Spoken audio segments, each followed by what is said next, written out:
Hello friends, আজকে আমি তোমাদের জন্য নিয়ে এসেছি পোড়া মশলার চিকেনের রেসিপি।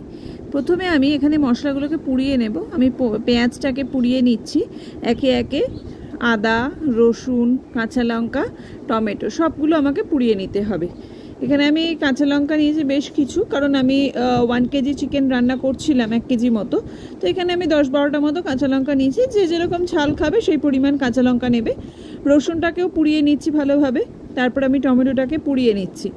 এরপরে সবগুলো যখন পোড়ানো হয়ে যাবে, আমার এখানে পোড়ানো হয়ে গেছে, খুব ভালো করে খোসা ছাড়িয়ে আমাকে এটার একটা পেস্ট বানিয়ে নিতে হবে। এরপরে আমি কড়াইতে সর্ষের তেল দিয়েছি। সর্ষের তেল গরম করতে দিয়ে আমি এখানে ফোড়নে দিয়ে দিয়েছি ছোটো এলাচ, লবঙ্গ ও তেজপাতা দিয়ে আমি একটু এটা যে স্মেল ছাড়লে তারপরে আমাকে এই পোড়ার যে বাটা মশলাটা আমি বানিয়েছিলাম সেটা আমাকে দিয়ে দিতে হবে।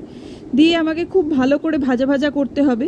এখানে আমি খুব ভালো করে ভাজা ভাজা করছি, যে গন্ধটা যেন চলে যায়, ঠিক আছে, যে কাঁচা কাঁচা গন্ধটা থাকে সেটা চলে যাওয়ার পরে যখন ভালোভাবে ভাজা ভাজা হয়ে যাবে, তো তারপরে আমাকে এখানে আগে থেকে ম্যারিনেট করে রাখা চিকেনটা, আমি আধ ঘন্টা মতো ম্যারিনেট করেছিলাম, সেটা আমি দিয়ে দিয়েছি।